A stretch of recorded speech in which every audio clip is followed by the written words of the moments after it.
Mandela secretly travelled to Ethiopia for military training under the name of David Motsamai. Have a look at the passport. We'll put it up on screen. This, you are seeing a passport that was actually issued to Madiba in 1962. It is in Amharic, which is one interesting thing, but besides the name, is Madiba's profession. It says that he was a journalist. And this is how he managed to travel through Africa on this passport as a journalist, but with an Ethiopian passport. One of the things that Madiba recently learnt is that while he was in Ethiopia, the apartheid government knew where he was and had actually paid his minders to kill him. We're joined in studio now by Captain Guta Dinka, who not only looked after Madiba while he was in Ethiopia, but this man was ordered and paid to kill Madiba. He is with Professor Mama Mochi, who will do the translation for us here on Morning Live. Gentlemen, welcome. Thank you very, very much for being with us. And Captain, welcome to you as well. Good. Let's begin off by asking, I have to ask age here. Yeah. How old was the captain in 1962? ስንት ዓመት ነበሩ? በዛስ ጊዜ ስንት ይሆናል roughly? 45 years old. He was 45 years old. 35 years 35. old. So 35 years old. This is when he was selected to look after Madiba when he was in the country. Yeah. How was he selected? How did the process work? He was trained as a commander by a commando, and he was selected among 4,000 police officers. And I think the main reason they selected him, but Madiba doesn't know he was looking after him. Really? He didn't know. No. So why is that? Two people were assigned that they look after Madiba, but Madiba was not supposed to know them. Okay. Yeah. So were they with Madiba at all times, or did they sort of keep a distance? They keep a distance. They kept a distance, watching him but the entire time. But they watch him all the time to make sure that he is protected. Yeah. Okay. That was the assignment by the general, General Tadesse Birru. What is back in 1962, what was the Madiba then like? What are the memories of the captain that he has of Madiba then? Extraordinary. He said he was very disciplined, very organized, very cheerful, and always worked, but also was friendly with the Ethiopians very much. Yeah. And he remembers him like that. And he was very upset. He didn't get a chance to get a picture with him because Madiba doesn't know him. He doesn't. Madiba he doesn't. He did not know. These two people he did not know at all. They were protecting him. Yeah. For over nearly 3 months. Yeah. But he never ever knew them. He never ever knew. Whatever this was the assignment. What about the other captain? Where is he? The other captain,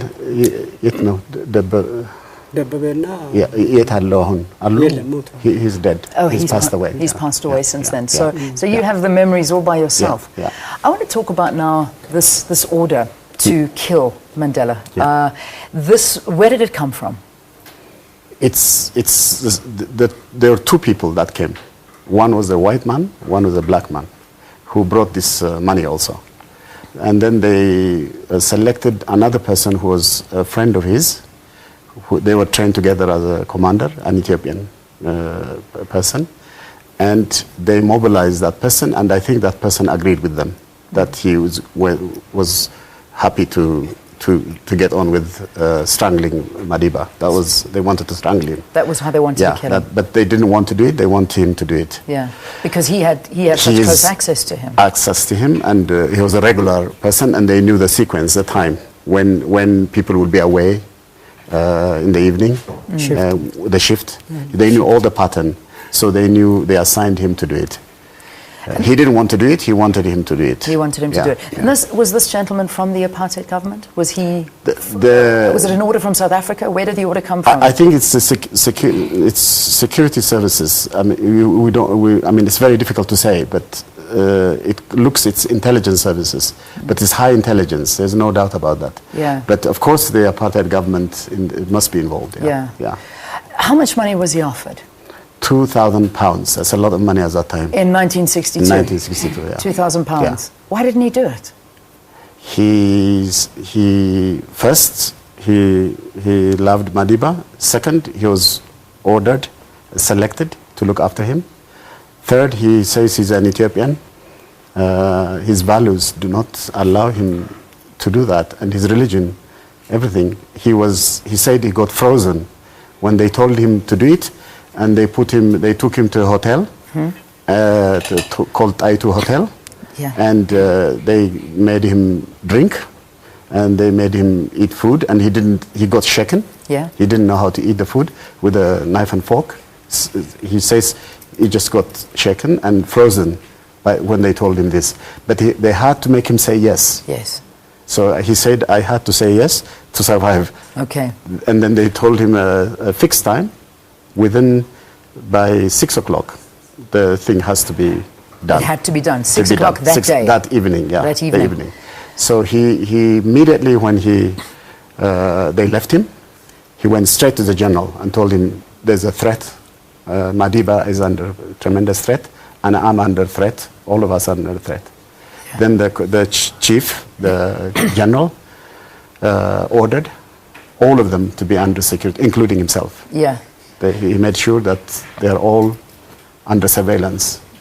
And then eventually they were found out.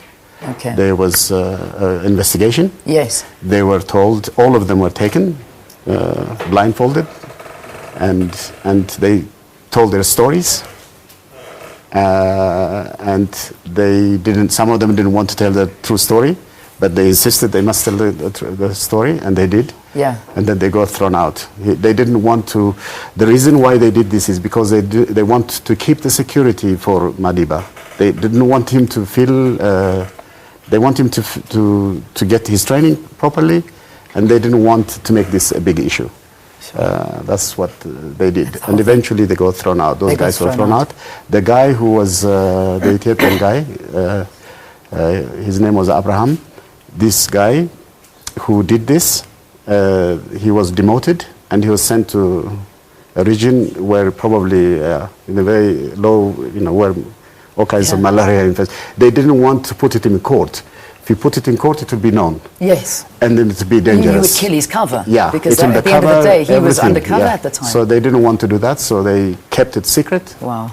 And is it true but imagine what it means if Madiba had been killed. If this man killed Madiba. Yeah, you would not have South Africa, no, trust me. We wouldn't. You would have a civil war. You would have had a tremendous chaos. So I think this man is extraordinary. Absolutely. I'm just proud of him. I would say the same. Yeah. So Madiba only found this all out in the year 2009? Yeah, and he found out, and the letter, you saw the letter from the Nelson Mandela Foundation? Will you get it out for us? Yeah. So we can have a look at that. Yes, what is the letter? Now, the great Emperor Haile Selassie was the leader at the time. No, it's not that. He knew all about this? Yeah, precisely how the Emperor, how much they informed him about this incident, I don't know. Okay. What he knows is that he made sure he had a great relationship with Madiba. They liked each other very much. Yes. That I know. But I'm not sure they informed him about this. I'm not sure. Not too sure if he But knew I think about the general knew. Yeah. And then also the colonel who was training Madiba, who was interpreting for him. He knows also English. Who is the picture there? He knows. He was involved. Now, I know that there's... And the letter was, I don't know who took it. Oh, don't worry about the letter. We'll find that and read it to our viewers. But Madiba acknowledged that thank God he knew that they were going to kill him before he died. I think that was good that he knew about it. Yeah. Now, let's talk about the gun, because this is actually there's a movie being made all about this now. This man actually trained Madiba at the time while he was in Ethiopia. And I've got Nick Volpe on the line right now. Nick is from Lily's Leaf Farm. He actually looks after it as a museum. Nick, thank you for being with us. It's good to have you on the line.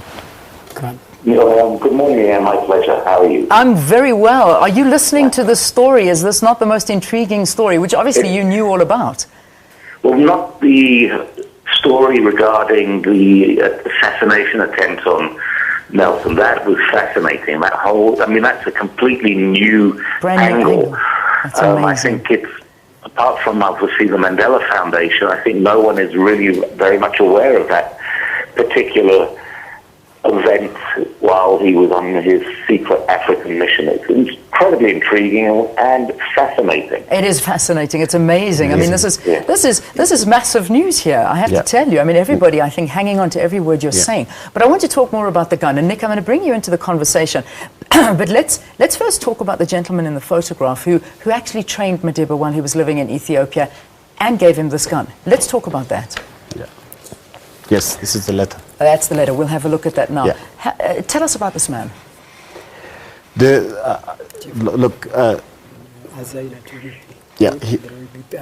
He was commander of the forces, and he was assigned specifically to train Madiba, and he knew the English language, so he became his friend. Yes. But he gave, I mean, more than anything, the BBC had done a very good report on him, on the relationship, and all he says is how the most beautiful thing he says about Madiba is just it's extraordinary. Yeah. As how he said,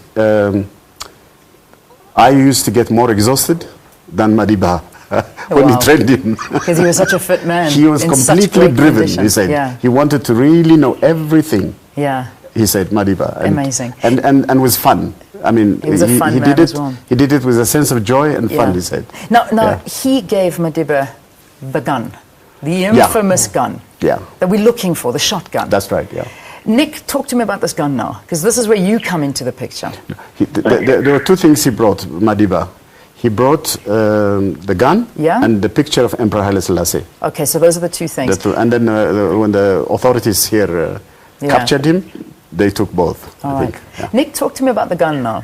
Okay. Well, I mean, the gun, we became aware of the gun back in 2003. Up until that point, the gun had kind of disappeared from the historical landscape. We weren't, even though there's reference to it in his book, A Long Walk to Freedom, the reference to the gun really shocked us and surprised us, because on his visit in 2003, as I was walking out of the main house with him up the path towards what at the time was a little museum, he asked me if I'd found his gun that he had buried at Lily's Leaf, which, as I just mentioned, we were totally unaware of, which then precipitated a long investigation and, discussion. At first, there was my professional team were slightly taken aback, and they were of the opinion that Nelson was actually referring to the revolver that he had on him at the time of his arrest.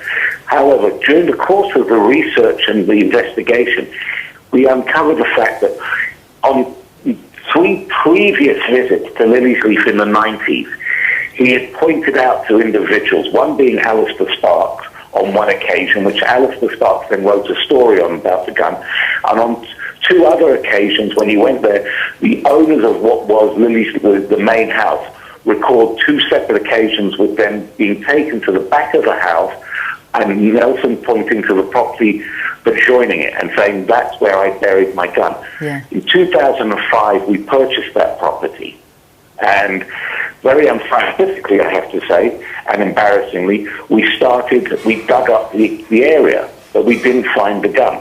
Now, then it transpired that because we hadn't done it in a scientific fashion, we were wrong. But let me just backtrack. We also then discovered that Arthur Goldreich knew about the gun, because he then goes on in a wonderful interview to describe how when he arrived back and was surprised to see Nelson back at Lily's Leaf, he and Nelson walked out of Nelson's room up toward the boundary of the farm on Ripfontein Road, and he says that's where he showed it to me.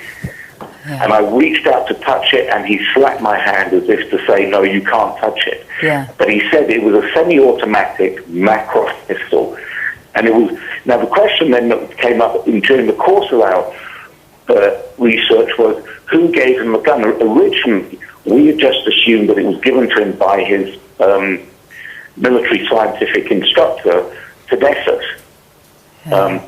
But then gradually it became apparent that that wasn't the case. And in fact, we tried, through someone from the Ethiopian embassy, a woman by the name of Hannah Tilmay, she put us in touch with Nelson's driver at the time, a Mr. Binker, who was a junior in the Foreign Office at the time. Yeah. And in our communications with him, he said, no, the Tedessus would not have had the mandate or the power to give him the gun. It was clearly instructed by, or given to him through him by Haile Selassie. All right, Nick, wow. I mean, this is incredible stuff that we're talking about. And I don't know if viewers are not going to love me for doing this, but we have to take a break. So I hope we can get more in, but stay there. We've got to take a break.